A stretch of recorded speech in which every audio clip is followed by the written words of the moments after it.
वहीं 1 जुलाई से भारतीय न्याय संहिता के तहत ही प्राथमिकी दर्ज की जाएगी। इसको लेकर सभी थानों और कोतवाली में तैयारियां जो है जोरों शोरों पर चल रही हैं।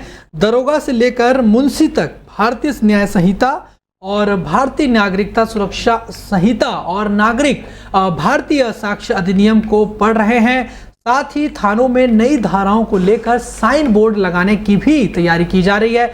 कोतवाल हो या फिर विवेचक, सभी की मेज पर कानून की मोटी मोटी किताब रखी हुई है। थानों में रात हो या सुबह के समय होने वाली दरोगाओं और मुंशी की बैठक में कोतवाल हर दिन यही पूछ रहा है कि भारतीय न्याय संहिता में सामूहिक दुष्कर्म किस धारा के तहत लिखा जाएगा।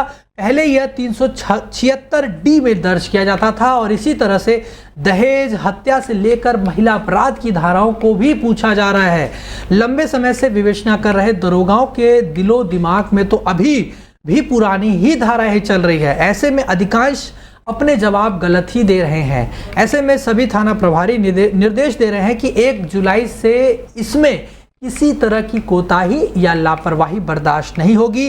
इसीलिए अभी से पूरी तैयारी कर ले। 1 जुलाई के बाद मुकदमा दर्ज करने से लेकर उसकी विवेचना तक करने तक के तौर तरीके सब कुछ बदल जाएंगे। वहीं थाना और कोतवाली में अब हिस्ट्री सीटर, ग्राम चौकीदारों के नाम वाले साइन बोर्ड के साथ ही भारतीय न्याय संहिता में वर्णित मुख्य धाराओं का भी ब्यौरा अंकित कर उसको कोतवाली में लगाया जाएगा। इसको लेकर भी सभी तैयारियां की जा चुकी हैं। इस संबंध में वरिष्ठ पुलिस अधीक्षक प्रमेंद्र डोभाल ने बताया कि सभी को प्रशिक्षण दे दिया है और सभी थाना कोतवाली में भारतीय न्याय संहिता मौजूद है और 1 जुलाई से उसके अनुसार ही कार्य होना है।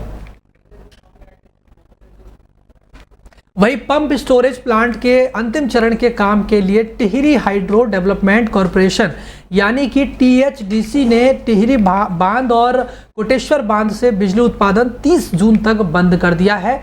बीते दिन सुबह 6 बजे टिहरी बांध और 8 बजे कोटेश्वर बांध की टरबाइन बंद की गई है। THDC 1000 मेगावाट की क्षमता वाले टिहरी बांध और 400 मेगावाट क्षमता वाले कोटेश्वर बांध से बिजली का उत्पादन करता है।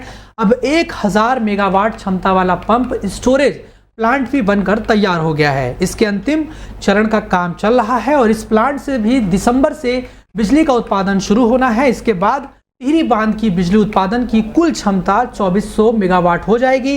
वही टिहरी बांध बनने के बाद पहली बार THDC ने 1 महीने का क्लोजर दिया है और आपको बताया कि अब 30 जून को दोबारा टिहरी बांध से बिजली उत्पादन जो है शुरू किया जाएगा। वहीं आखिरी चरण में PHCP तक जाने वाली सुरंग के पास एक सुरक्षा दीवार हटाने और अन्य सिविल वर्क होने हैं और यह काम पूरा होने के बाद 1000 मेगावाट क्षमता वाले PHCP से भी बिजली उत्पादन शुरू होगा। इससे टिहरी बांध से बिजली उत्पादन बढ़ जाएगा और साथ ही नार्दर्न ग्रिड को ज़्यादा बिजली की आपूर्ति भी की जा सकेगी।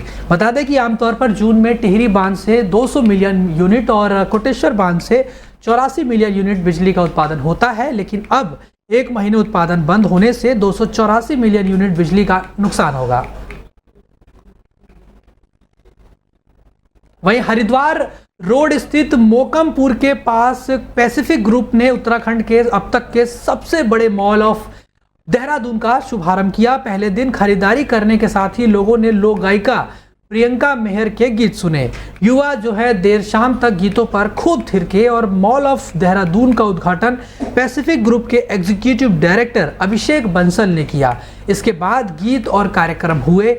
मुख्य आकर्षक प्राइड वॉल का अनावरण रहा, जिसमें उत्तराखंड के पारंपरिक व्यंजनों, सांस्कृतिक प्रदर्शनों, परिदृश्यों और आधुनिक और ऐतिहासिक स्थलों का जश्न मनाने वाली एक 3D जो है कला दिखाई गई।